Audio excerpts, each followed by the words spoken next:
പരിശുദ്ധ ദൈവമാതാവ് ജീവനോടെ പ്രത്യക്ഷപ്പെട്ട ഈ പുണ്യഭൂമിയിൽ വന്ന് സാക്ഷ്യം പറഞ്ഞ് ഈശോയുടെ നാമത്തെ മഹത്വപ്പെടുത്താൻ സാധിച്ചതിൽ ആദ്യമായി ഞാൻ തിരുക്കുമാരനോടും അമ്മ മാതാവിനോടും നന്ദി പറയുന്നു. എൻ്റെ പേര് സുധാ സന്തോഷ്. എൻ്റെ സ്ഥലം ട്രിവാൻഡ്രം. ഞാനിവിടെ ആദ്യമായി പറയാൻ പോകുന്ന സാക്ഷ്യം 25 വർഷത്തോളം സഞ്ചരിച്ചിരുന്ന എൻ്റെ വീട്ടിലേക്കുള്ള വഴി നഷ്ടമാകുകയും അതിനെ തുടർന്ന് എൻ്റെ മാതാവ് അത്ഭുതകരമായ ഒരു വഴി തന്നതിനെക്കുറിച്ചുമാണ് എൻ്റെ ഒന്നാമത്തെ സാക്ഷ്യം. ഞാൻ താമസിക്കുന്ന എൻ്റെ ഹസ്ബൻഡിൻ്റെ ഷെയറിലാണ്, വീട്ടിലാണ്. അപ്പം പെട്ടെന്നത് ഒരു ഷെയർ ചെയ്യുകയും അതിനെ തുടർന്ന് 25 വർഷത്തോളം സഞ്ചരിച്ചിരുന്ന എൻ്റെ വഴി നഷ്ടമാകുന്നു. അപ്പം ആ വഴി 7 വർഷത്തോളം നമ്മൾ കേസ് പറയുകയായിരുന്നു. ആ കേസ് പറയുന്നത് കൊണ്ട് ആ വഴിയിൽ നമുക്കൊന്നും ചെയ്യാൻ ഒരു നിർവാഹവുമില്ല, അവിടെ ക്ലീൻ ചെയ്യാനോ ഒന്നും പറ്റത്തില്ല. അപ്പം കേസിൽ അകപ്പെട്ട് കിടക്കുന്ന ഈ വഴിയിൽ ഞങ്ങൾക്കൊന്നും ചെയ്യാൻ പറ്റാത്തത് കൊണ്ട് ഒത്തിരി കാട് കയറി കിടക്കുന്ന വഴിയാണ്. അപ്പോൾ അതുവഴിയാണ് ഞങ്ങൾ വീട്ടിൽ സഞ്ചരിക്കുന്നത്. എൻ്റെ വീട്ടിൻ്റെ അടുക്കളയിൽ 3 തവണ പാമ്പ് കയറി വന്നിട്ടുണ്ട്. 2 തവണ നിലത്തൂടെ ഇഴഞ്ഞുപോയി. ഞാൻ ചവിട്ടാൻ പോയപ്പോൾ ദൈവകൃപയുണ്ട് എനിക്ക് ഒന്നും സംഭവിച്ചില്ല. 3-ാമത്തെ തവണയെന്ന് പറയുന്നത് പാത്രങ്ങൾ കമഴ്ത്തി വെച്ചിരിക്കുന്ന എൻ്റെ പാത്രത്തിൽ ആ സ്പൂണ് വെച്ചിരിക്കുന്ന സ്ഥലത്തൊരു പാമ്പ് തൂങ്ങി കിടന്നു. ഞാൻ ആ സ്പൂൺ എടുക്കാൻ പോയതും പെട്ടെന്ന് പത്തി ഉയർത്തി. അപ്പോൾ എന്തോ ദൈവകൃപ തന്നെ കൊണ്ട് എൻ്റെ ജീവൻ അപ്പോഴും രക്ഷിക്കാൻ സാധിച്ചു. അങ്ങനെ ഇരിക്കുമ്പോഴാണ് എനിക്ക് എൻ്റെ ഒരു കൃപാസന പത്രം എനിക്ക് കിട്ടുന്നു. അത് ഞാൻ വായിച്ചു. അതിയായി എനിക്ക് ഇവിടെ വന്ന് മാതാവിനെ പ്രാർത്ഥിക്കണമെന്നും ഉടമ്പടി എടുക്കണമെന്നും എല്ലാം എനിക്ക് ആഗ്രഹം. ആ ആഗ്രഹം വെറും 3 ദിവസം മാത്രമേ നീണ്ടു നിന്നുള്ളൂ. എനിക്ക് മാതാവിൻ്റെ അടുത്ത് വരുവാനും എനിക്ക് ഉടമ്പടി എടുത്തു. ഞാൻ 2022 നവംബർ 26 ഞാൻ ഉടമ്പടി എടുക്കുന്നു. ആ ഉടമ്പടി എടുത്തു പോയി. ഞാൻ പിറ്റേ ദിവസം തന്നെ ഞാൻ രാവിലെ അച്ഛൻ്റെ പ്രാർത്ഥന കൂടുകയും അപ്പോൾ 5:30 മണിക്ക് പ്രാർത്ഥന കൂടിയതിന് ശേഷം ഈ കാട്ടിൽ ചെന്ന് ഞാൻ ഉടമ്പടി ഉപ്പ് വിതറിയിട്ട് എനിക്ക് ആ വഴി വേണമെന്ന് ഞാൻ മാതാവിനോട് ഞാൻ ചോദിച്ചില്ല. എനിക്ക് മാതാവെ അനുയോജ്യമായ ഒരു വഴി എനിക്ക് തന്ന് അനുഗ്രഹിക്കണമേ എന്ന് ഞാൻ പ്രാർത്ഥിച്ചു. എന്നിട്ട് ഞാൻ പിറ്റേ ശനിയാഴ്ച ആയപ്പോൾ ഞാൻ ഉപവാസത്തിലായിരുന്നു. ഒരു 11 മണിയായപ്പോൾ കോടതിയിൽ നിന്നും ഒരു നോട്ടീസ് വരുന്നു. ഞങ്ങൾ ആ കേസ് പരാജയപ്പെട്ടു. അപ്പോൾ ഞങ്ങൾക്ക് 25 വർഷത്തോളം സഞ്ചരിച്ചിരുന്ന ആ വഴി നഷ്ടമായി.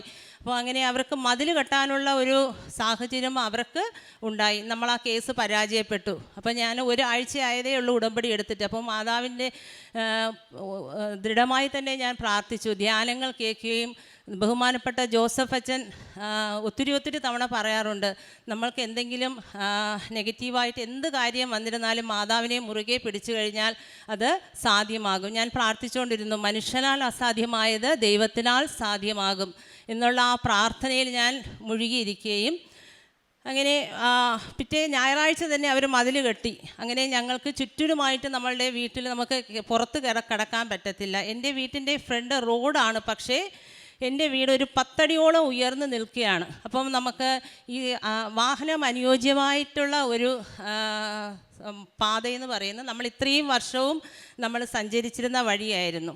അങ്ങനെ 25 വർഷത്തോളം ഈ സഞ്ചരിച്ച വഴി നമുക്ക് നഷ്ടമായി. അങ്ങനെ നമുക്ക് വേറെ ഫ്രണ്ടിലൂടെ നമുക്ക് വഴി എടുത്തു കഴിഞ്ഞാലും അതിലൂടെ നമുക്ക് വാഹനം ഇതിൽ കൂടെ കയറാനോ ഒന്നും പറ്റില്ല, നിർവാഹമാണ്, അത് പറ്റത്തില്ല. അപ്പോൾ ഒത്തിരി ജനങ്ങളും പറഞ്ഞു, ഇനി നിങ്ങൾക്ക് എങ്ങനെയാണ് കയറുന്നതെന്ന്. അപ്പം ഞാൻ എന്നിട്ട് മാതാവിനോട് ഞാൻ പ്രാർത്ഥിക്കുന്നു, മനുഷ്യനാൽ അസാധ്യമായത് ദൈവത്തിനാൽ സാധ്യമാകുമെന്നുള്ള ആ പ്രാർത്ഥനയിൽ തന്നെ ഞാൻ ഉറച്ചു നിന്നു. അങ്ങനെ നമുക്ക് എന്തായിരുന്നാലും ഒരു വഴി വേണം. അങ്ങനെ ഫ്രണ്ടിലെ ആ സ്ഥലം നമ്മൾ ഒരു JCB കൊണ്ടുവന്ന് ഇടിച്ചു.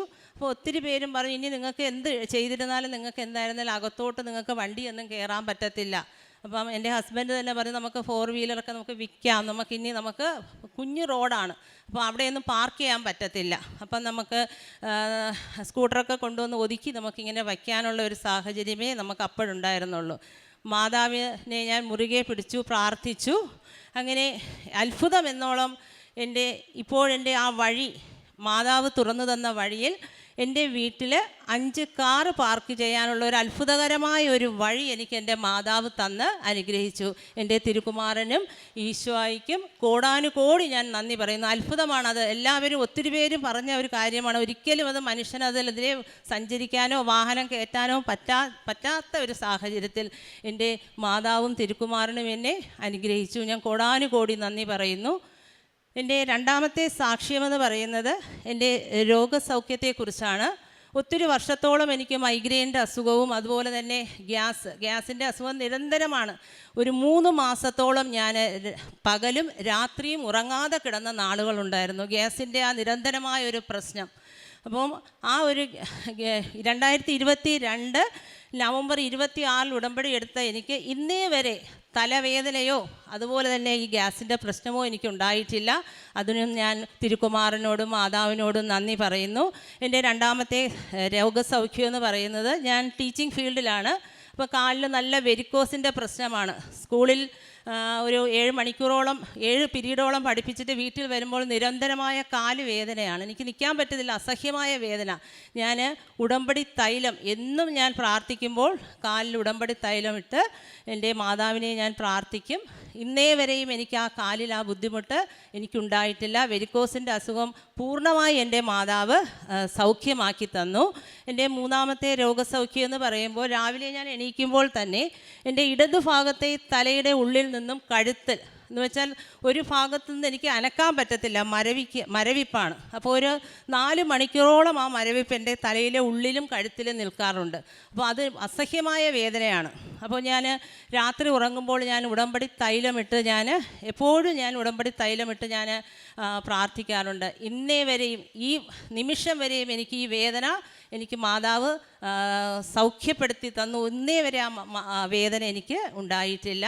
അതുപോലെ നിരന്തരം ഒരാഴ്ചയിൽ ഒരു 3 തവണ ഞാൻ എപ്പോഴും കഴിക്കുന്ന ടാബ്ലറ്റ്സ് എന്ന് പറയുന്നത് പാരസെറ്റാമോളും ഡൈക്ലോഫിനാക്ക് എന്ന് പറയുന്ന ടാബ്ലറ്റ്സ് എനിക്ക് എപ്പോഴും ഞാൻ ഉപയോഗിക്കും ശരീരവേദന കൊണ്ട്. പക്ഷേ എൻ്റെ ഈ 2 കൈകളിലും ഇപ്പോൾ ഉള്ളത് എൻ്റെ മാതാവിൻ്റെ ഉടമ്പടി തൈലവും ഉടമ്പടി ഉപ്പുമാണ്. ഒരു രീതിയിലും ഈ വർഷത്തിനിടയിൽ ഒരു മരുന്ന് ഞാൻ ഉപയോഗിച്ചിട്ടില്ല. ഈ പറയുന്ന മാതാവിൻ്റെ ഉടമ്പടി തൈലവും ഉപ്പും മാത്രമാണ് ഞാൻ ഉപയോഗിച്ചത്. ഞാനിവിടെ എൻ്റെ കാരുണ്യ പ്രവർത്തനമെന്ന് പറയുന്നത്, എൻ്റെ വീട്ടിൻ്റെ അടുത്ത് തന്നെ എന്ന് വെച്ചാൽ ഒരു 1.5 കിലോമീറ്ററോളം അടുത്ത് തന്നെ ഒരു 45 അമ്മമാർ താമസിക്കുന്ന സ്ഥലമുണ്ട്. അവിടെ കിടരോഗികളാണ്. ആ അമ്മമാരുടെ അടുത്ത് ഞാൻ എല്ലാ ശനിയാഴ്ചയും ഉപവാസം എടുക്കുമ്പോഴാണ് ഞാൻ അവിടെ അമ്മമാരുടെ അടുത്ത് പോകുന്നത്. അപ്പോൾ അവിടെ ചെന്ന് അമ്മമാരുടെ അടുത്ത് പോയി ജപമാല പറയും. പിന്നെ അതിലുപരി അവരോട് നല്ല മാതാവിൻ്റെ പാട്ടുകളും എല്ലാം ഞാൻ പാടും. ഞാൻ ഹിന്ദുവാണ്.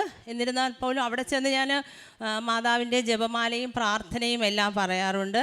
ഞാൻ കുഞ്ഞുനാളിലെ മാതാവിനെയും ഈശോയെയും അധികമായി ഞാൻ ആരാധിക്കുന്ന ഒരു വ്യക്തിയാണ്. അതുകൊണ്ടാണ് എൻ്റെ വീട്ടിൻ്റെ ഫ്രണ്ടിൽ തന്നെ ഞാൻ വാതിൽ തുറക്കുമ്പോൾ ഒരു അത്ഭുത മാതാവിൻ്റെ കുരിശടിയാണ് എനിക്ക് അവിടെ എനിക്ക് മാതാവ് തന്നത്. അപ്പോൾ എന്നും ഞാൻ ആ ഒരു കുരിശടി ഞാൻ കണ്ടാണ് ഞാൻ വാതിൽ തുറക്കുമ്പോൾ ആ കുരിശടി കാണും. അതെനിക്കൊരു വലിയൊരു അത്ഭുതമാണ്. അവിടെ എല്ലാ വ്യാഴാഴ്ചയും മാസത്തിലെ ഒരു വ്യാഴാഴ്ച കുർബാനയുണ്ട്. ആ കുർബാനയിലൊക്കെ ഞാൻ എൻ്റെ വീട്ടിലിരുന്നാൽ തന്നെ ആ കുർബാന എനിക്ക് കാണാൻ പറ്റും. എല്ലാ കുർബാനയിലും ഞാൻ പങ്കെടുക്കാറുണ്ട്. ഒരു ദിവസം പോലും അവിടെ മാതാവിനെ ഞാൻ പ്രാർത്ഥിക്കാതിരിക്കത്തില്ല. പിന്നെ അതുപോലെ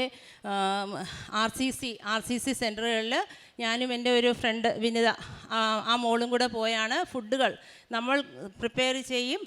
അതിലുപരി ഒത്തിരി പേരിൽ നിന്ന് കളക്ട് ചെയ്ത് നമ്മൾ വണ്ടിയിലാണ് നമ്മൾ RCC സെൻറ്ററുകളിൽ അവിടെ നമ്മൾ ഫുഡ് വിതരണം ചെയ്യുന്നത്. ആ വിതരണം ചെയ്യുന്ന ഫുഡിനോടൊപ്പം തന്നെ നമ്മൾ പത്രങ്ങളും കൊടുക്കാറുണ്ട്. കൃപാസന പത്രം നമ്മൾ വിതരണം ചെയ്യാറുണ്ട്. അപ്പോൾ ഒരു ചെറിയൊരു ഇൻസിഡൻറ്റ് എനിക്കത് സ്ട്രൈക്ക് ചെയ്തത്, നമ്മൾ ഫുഡ് കൊടുത്തു, ഫുഡ് മൊത്തം തീർന്നു.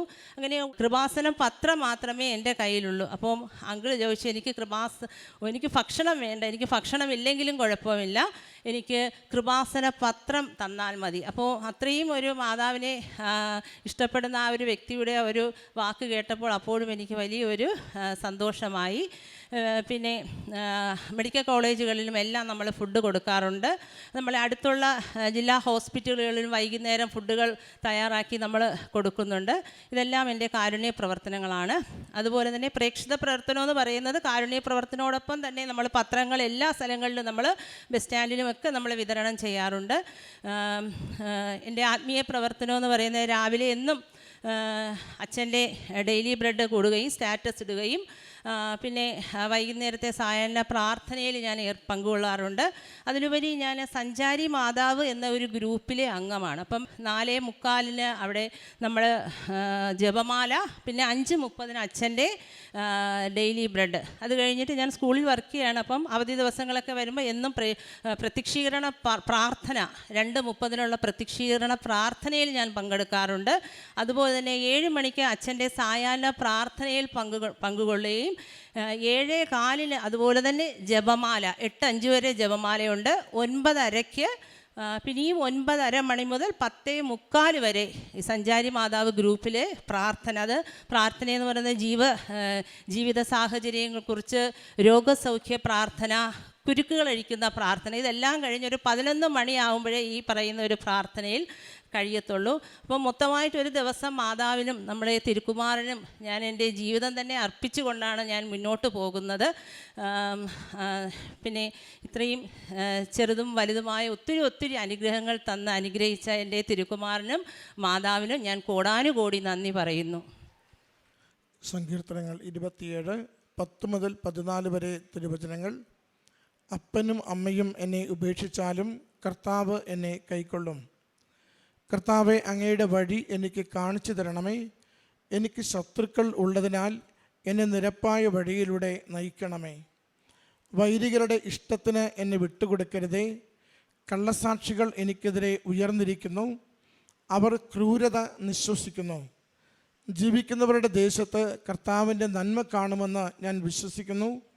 കർത്താവിൽ പ്രത്യാശ അർപ്പിക്കുവിൻ, ദുർബലരാകാതെ ധൈര്യം അവലംബിക്കുവിൻ, കർത്താവിന് വേണ്ടി കാത്തിരിക്കുവിൻ. സുധാ സന്തോഷ് എന്ന ഈ സഹോദരി തൻ്റെ 2 വർഷത്തിലേറെയായ ഉടമ്പടി ജീവിതത്തിൻ്റെ ദൈവാനുഭവങ്ങളെയാണ് അമ്മയുടെ തിരുനടയിൽ ഏറ്റവും സന്തോഷത്തോടെ പങ്കുവച്ചത്.